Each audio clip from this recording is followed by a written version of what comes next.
0 but encaissé en 2 matchs. Le plein de points au terme d'un derby longtemps indécis. Le FC Sion est aujourd'hui leader grâce à un pénalty arraché en toute fin de match par le franco-ivoirien Mathieu Manset, très habile sur ce coup. Je la demande en profondeur. Je vois le gardien sortir et hésiter. Donc quand je vois qu'il arrive sur moi, je la pousse juste un peu pour qu'il me heurte et pénalty. Un pénalty qui fait le bonheur des hommes de Sébastien Fournier. 3 points et surtout dans un derby, c'est très bon à prendre. Mais le FC Sion n'a jamais marché sur Servette hier. C'est vrai que c'est un match qui peut très bien se terminer 0-0. On a eu quand même quelques chances de but. Je pense à cette occasion de Manset seul devant le gardien. Ce qui est bien dans ce cadre-là, c'est qu'il a insisté, puis il a obtenu ce penalty quelques minutes plus tard. En plus de ça, il le met au fond. C'est tant mieux pour l'équipe.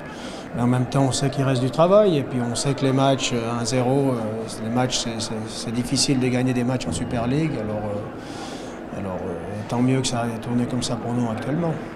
Les 2 prochaines journées révéleront davantage le potentiel valaisan avec l'enchaînement d'un déplacement à Lucerne avant le choc face à Bâle dans 15 jours à Tourbillon. Ce sera un énorme test déjà dimanche prochain à Lucerne de ramener quelque chose là-bas et puis de continuer sur...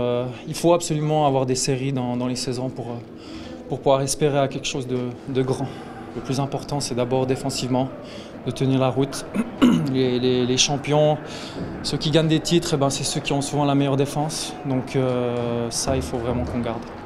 On doit travailler, on s'occupe de nous et puis on est attentif à ce qui se passe à Lucerne ou à Bâle, mais en même temps, on ne se fait pas une fixation pour dire on joue le titre, on ne joue pas le titre. Ça. Moi, je travaille, c'est tout.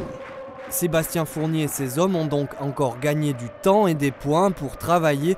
De quoi envisager sereinement le déplacement lucernois de dimanche prochain.